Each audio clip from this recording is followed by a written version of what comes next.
네, 할렐루야, 반갑습니다. 네, 이렇게 보고 싶었던, 뵙고 싶었던 분들의 얼굴을 또 뵈니까요, 너무 좋습니다. 네, 오늘 이렇게 다시 만나게 하신 하나님께 감사를 드립니다. 네, 저는 최근에 가장 좀 제가, 소리를 지르면서, 흥분하면서 즐거워했던 적이 언제였는가. 너무나 막 기뻐했던 게 언제였는가 이렇게 생각을 해보니까 지난주 토요일이었던 것 같아요. 아시안 게임의 막바지쯤에 축구, 야구, 배드민턴 이 3종 경기를 대한민국이 싹쓸이 했습니다. 특히나 이제 한일전 축구를 볼 때는요, 정말 저도 모르게 막 소리를 지르면서 제가 이렇게 잘 아는 집사님 댁에서 같이 보게 됐는데 제가 너무 소리를 질러서 민망할 정도로 너무나 이렇게 손에 땀을 쥐면서 흥분하면서 봤던 기억이 납니다.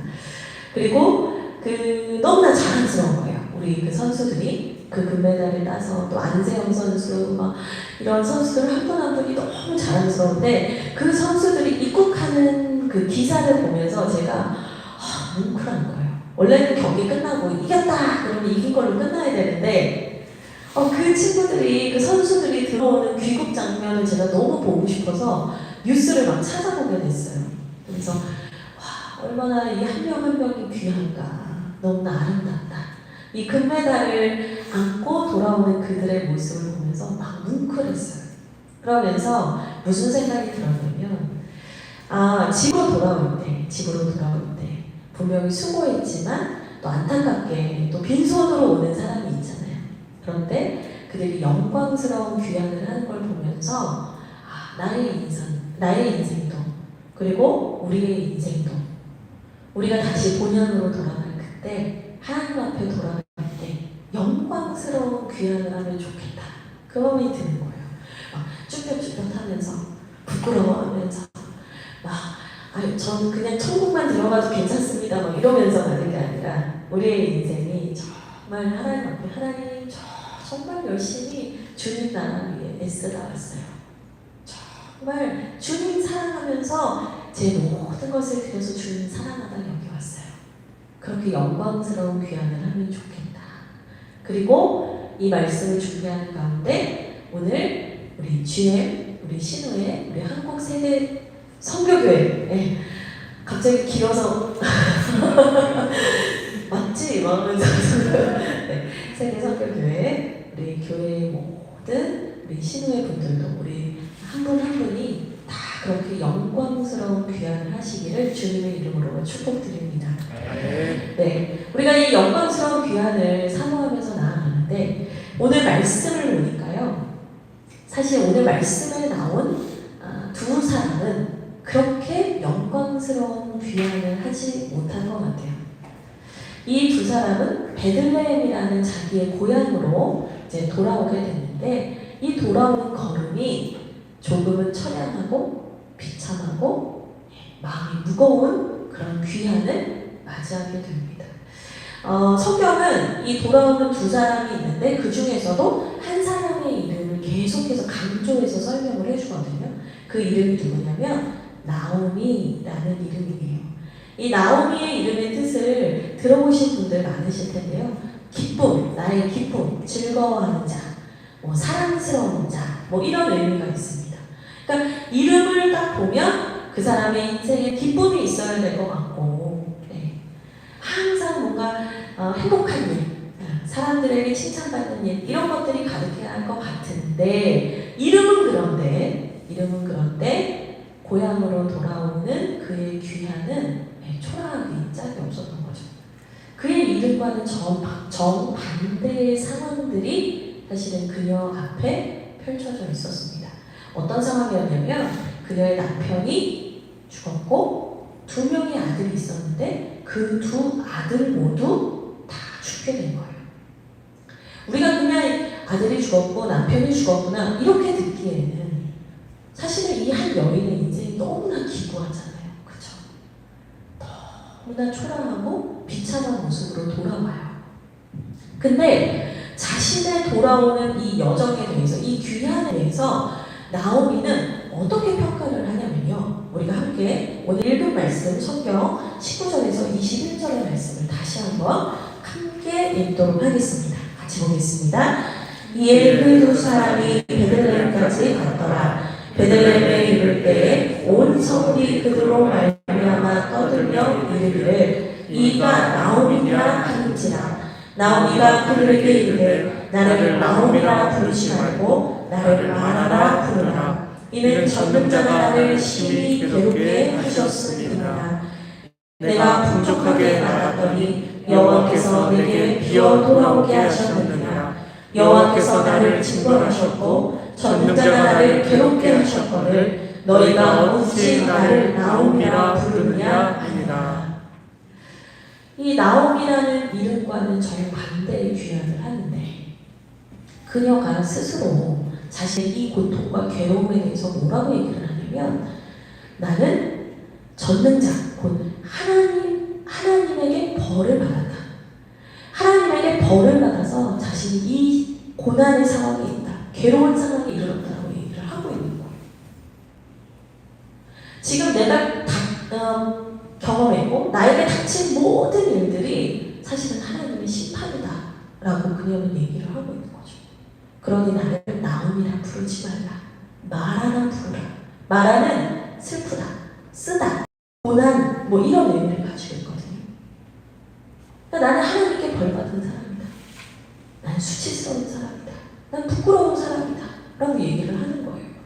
그러니 나오미가 스스로를 이렇게 평가하고 있는 이유, 그녀의 마음에, 그 여인의 마음에 찔림이 있었던 거거든요. 여러분 여기에서 하나님께 벌받았구나 미리 단정하지 마세요. 단정하지 마시고 말씀을 함께 따라오시기 바랍니다. 근데 나오미는 단정을 했거든요. 왜냐? 본인 마음에 찔림이 있는 거예요. 어떤 찔림이냐면 1장 1절을 보면 알 수 있습니다. 우리 1장 1절의 말씀 성경책 가지고 계신 분들은 함께 보도록 하겠습니다. 사사들이 제가 먼저 읽어드릴게요. 사사들이 치리하던 때에 그 땅이 흉년이 드니라. 유다 베들레헴의 한 사람이 그의 아내와 두 아들을 데리고 모압 지방에 가서 거류하였다. 1장 1절이 시작되는 부분인데 여기에서 무슨 얘기를 하냐면 이 나오미의 가족이 베들레헴의 흉년이 들자 모압이라는 땅으로 이주를 했다는 거예요. 이사를 했다는 거예요. 근데 당시 이스라엘 사람들은 하나님께 받은 지파별로 받은 땅이 있었고 그 땅을 하나님의 기업이라고 받아들이고 있었어요. 하나님이 나의 하나님 되시고 나는 영원히 하나님의 백성입니다라는 그 증거가 땅이었거든요. 그러니까 하나님께서 약속해 주신 땅에 거하는 것은 내가 하나님의 백성으로 영원히 살겠습니다라는 신앙의 고백이었어요. 근데 흉년이 되니까 그 땅을 버려두고 모압 땅으로, 이방 민족의 땅으로 갔다는 거예요. 근데 여러분 여기서 더 중요한 게 있어요. 그냥 먹고 살기 힘들어서. 어쨌거나 처자식을 먹여야 하니까 내가 어쩔 수 없이 거기 갔다라고 보시면 안 돼요. 왜냐? 오늘 우리가 함께 읽었던 1장 21절에 보면 나오미가 뭐라고 하냐면 내가 풍족하게 낳았다라고 얘기를 하거든요. 그러니까 흉년은 흉년이에요. 시대적인 어려움이 있어요. 시대적인 상황에 어려움이 있어요. 근데 나오미의 가족은 부유했던 거예요. 그러면 그 당시의 상황에서 이 베들레헴 지역에 살고 있는 이 공동체, 같이 지파로 묶여있는 이 공동체는 어떻게 살아야 되는 거냐면 만약에 흉년이 들어서 굶고 막 배고파서 힘들어하고 뭐 종으로 팔려갈 위기에 생긴 친족이 있거나 그런 가족들이 있으면 여유 있는 사람이 그들을 도와야 했어요. 그들을 지켜야 했어요. 함께 살아가야 했어요. 그걸 고엘 제도라고 해요. 그들에게는 친족을 지키는 고엘 제도라는 게 있었거든요. 그러면 지금 이 상황에서 나오미의 가족이 부유했다면 흉년의 상황에서 어떻게 했어야 했냐? 곡간을 풀고 어려운 공동체와 내 친족들과 친척들을 돌봤어야 되는 거예요. 근데 나오미와 나오미 가족은 자기의 딱 그 직계 가족만 쏙 빠져나온 거예요. 근데 이러한 선택을 성경은 뭐라고 하냐면 1장 1절 가장 앞부분에 사사들이 치리하던 때에 그런 행동을 했다라고 얘기를 해요. 근데 이 사사들이 치리하던 때라는 건 뭐냐면 사사시대라는 말인데, 이 사사시대를 다루고 있는 사사기를 보면 이 시대의 사람들이 어떻게 살았는가를 딱 한 문장으로 요약을 해요. 자기의 소견에 옳은 대로 행했다.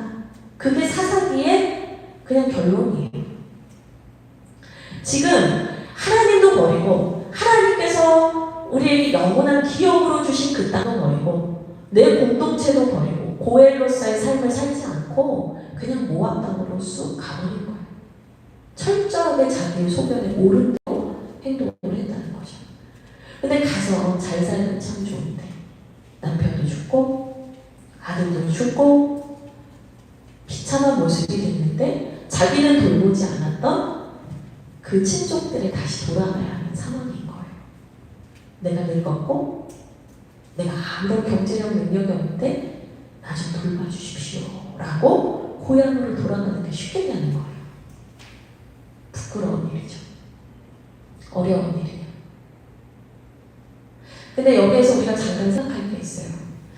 나오미가 계속 얘기해요. 하나님께서 나를 괴롭게 하셨습니다. 하나님께서 나를 괴롭게 하셨습니다. 하나님께서 나를 벌을 내리셨습니다. 13절에 보면 하나님의 손이 나를 치셨습니다. 이렇게 얘기를 하거든요. 근데 여러분, 나오미가 말하는 것이 맞습니까? 저는 사실 이 질문을 던지고 싶었거든요. 우리가 살아가는 우리의 삶의 자리에서도 내가 예기치 못했던 어려움을 겪거나 불가항력적인 어려운 상황들이 닥치거나 내 몸이 아프거나 나에게 너무나 고통스러운 일이 생기면 우리 어떻게 생각하냐면 하나님, 제가 뭐 잘못한 거 있으면 용서해 주세요. 하나님이 나 치셨다. 우리 이렇게 생각할 때가 너무 많거든요. 근데 정말 하나님이 치신 건가요? 하나님이 너 내 말대로 했네? 그럼 내가 너한테 잘해줄게. 너 내 말대로 안 했네? 그럼 내가 너를 아주 본보기를 보여주겠어. 혼대를 보여주겠어. 이러시는 분입니까? 하나님 이랬다 저랬다 하시는 분인가요? 그렇지 않거든요. 오히려 하나님은 항상 그 자리에 항상 한결같이 계시는 분이죠. 그럼 누가 왔다 갔다 하는 거죠? 우리가. 하나님은 늘 그 자리에 계셨는데 우리가 늘 왔다 갔다 하는 거예요. 내 마음대로 여기를 갔다가 내가 볼 땐 저기 좋은 것 같으니까 절로 갔다가 또 금세 이리로 갔다가 거기에서 내가 잘못 선택한 것으로 인해서 자초한 고난을 겪게 됐을 때 하나님 나 치신다. 이렇게 생각하기 쉽다는 거예요. 우리는 얼마나 하나님에 대해서 왜곡하며 제대로 알지 못하고 살고 있는가? 나오미도 그런 거예요. 하나님 나 치신다. 본인이 찔려요. 내가 공동체도 버리고 땅도 버리고 나 하나 잘 살겠다고 갔다. 그래서 내가 벌 받았구나. 내가 이렇게 찔리는 거예요. 근데 하나님은 그런 분이 아니죠. 나오미는 하나님을 제대로 알지 못했는 거죠. 그런데 중요한 건 뭐냐면 나오미가 그러한 상황에도 불구하고 돌아갔다는 거예요. 돌아갔다. 결국엔 뭐냐면 하나님이 왔다 갔다 하신 게 아니라 나오미가 하나님 앞으로 돌아온 거예요. 하나님 앞으로 돌아와요. 다함이 없으시고 후히 주시고 꾸짖지 아니하시고 은혜와 사랑으로 날마다 채우시는 그 하나님 앞으로 나오미가 다시 돌아오게 된 거죠. 이 말씀은 사실은 신약성경에 있는 누가복음 15장에 돌아온 탕자의 비유와 연결해서 이해하시면 더 도움이 됩니다. 돌아온 탕자가 처음에 어땠어요? 아버지가 아직 돌아가시지도 않았는데 재산을 달라고 해가지고 흥청망청 쓰면서 자기 마음대로 막 여기저기 떠돌아다니다가 돼지가 먹는 주엽 열매도 먹지 못하는 상황이 되니까 내가 그래도 내 아버지 집에 돌아가면 내가 밥이라도 먹겠지. 나를 종으로 여기셔도 상관없으니 내가 밥이라도 먹겠지 하고 돌아오거든요. 근데 아들은 그 마음으로 돌아오는데 아버지는 어떻게 하세요? 아들이 저 멀리 보이니까 뛰어나가서 아들을 부둥켜 안고 울거든요. 잘한다, 잘한다. 내 너를 기다린다. 나오미의 고난에 대해서, 나오미가 돌아오는 것에 대해서 어디 뻔뻔하게 돌아와? 하나님 그러시지 않거든요. 그래, 잘 왔다. 잘 왔다. 하나님은 우리에게도 동일하신 분입니다. 우리가 내 맘대로 살다가 여기 넘어지고 저도요. 그래도 하나님께 오면 받아주시고 안아주시는 분이 하나님이시거든요. 제가 우리 집사님께 사진을 하나 요청했는데 이게 그 힐송처치라는 세계적으로 유명한 교회 문 앞에 걸려있는 슬로건이 웰컴 홈. 교회 앞에 이게 있는데 저는 이 문구만 봐도 막 울컥해요. 와, 잘 왔다.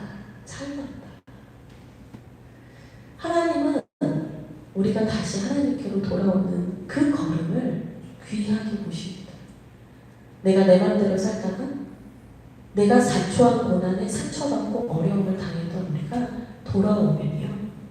치유해 주시고 싸매 주시고 다시 일으켜 주시는 분입니다. 그게 하나님이시고요. 그게 하나님의 인애, 헤세드고요. 이 루키는 바로 그 하나님의 인애, 헤세드를 보여주는 말씀입니다. 그래서 저는 이 루키 말씀을 이제 우리 최명호 목사님과 같이 계속 시리즈 설교를 할 텐데요. 우리가 왜곡되게 갖고 있었던 그 하나님에 대한 잘못된 마음들, 생각들, 기복적으로 가지고 있는 우리의 잘못된 신앙들, 하나님의 사랑으로 다 회복하셨으면 좋겠습니다. 하나님의 사랑으로 충만히 채워주시면 좋겠습니다. 하나님은요, 여러분이 하나님을 붙잡으면 정말 품어주신 분이에요. 안아주시는 분이에요. 그 사실을 꼭 기억하셨으면 좋겠습니다. 한 가지만 더 말씀을 드리고 말씀을 마치려고 하는데요. 이 나오미는 그 누가복음에 돌아온 탕자와 조금 하나 다른 게 있어요. 그건 뭐냐면 누가복음의 탕자는 혼자 돌아오는데 나오미는 폼을 하나 달고 와요. 이들은 룻이에요. 네. 모압 여인, 이방 여인이었던 룻이에요. 근데 이 룻이 그냥 어머니에게 잘 보이고 싶어서 어머니를 따라온 게 아니죠.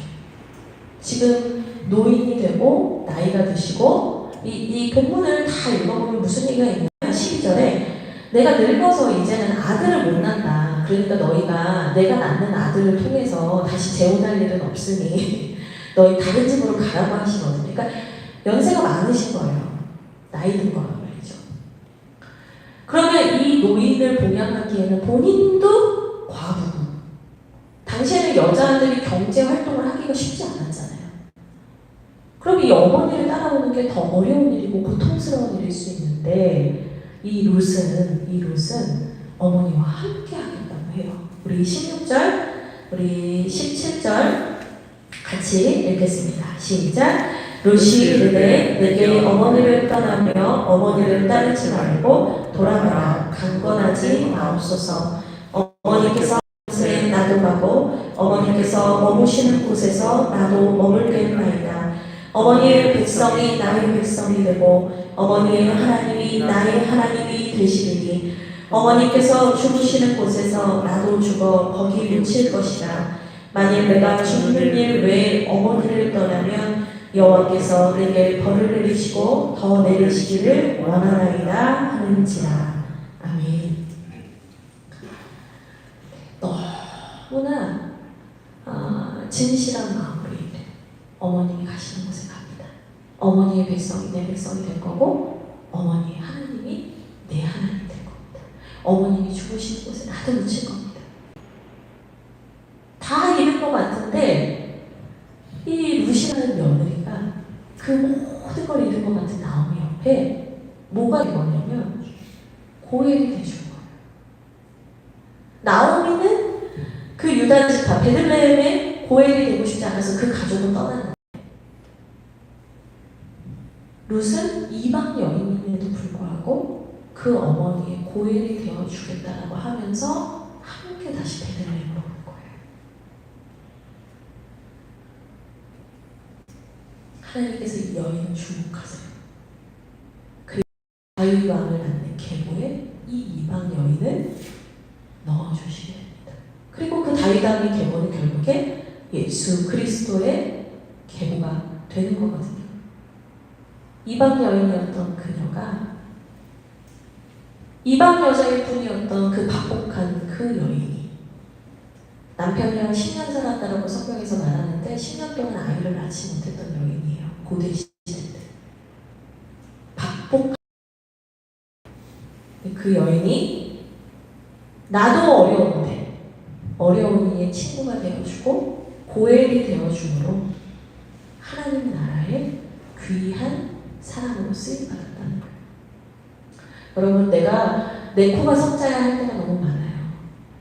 근데 여러분, 하나님은 인애를 베푸는 사람, 누군가의 고엘이 되어주는 사람을 주목하십니다. 그리고 그에게 하나님의 인애를 부어주세요. 더 큰 인애를 경험하세요.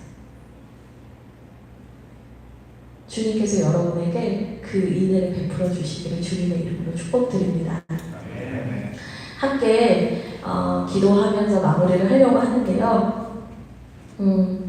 하나님께서 이 룻에게 어떤 일을 펼쳐가실지는 이제 최명호 목사님이 이어가면서 말씀해 주실 거고요. 오늘 제가 기도할 때 여러분들 마음으로 함께 기도하시면 좋겠습니다. 하나님, 저의 고일이 되게 해주시고 제가 하나님의 고난에 대해서 왜곡하는 것이 아니라 하나님의 인애와 자비에 대해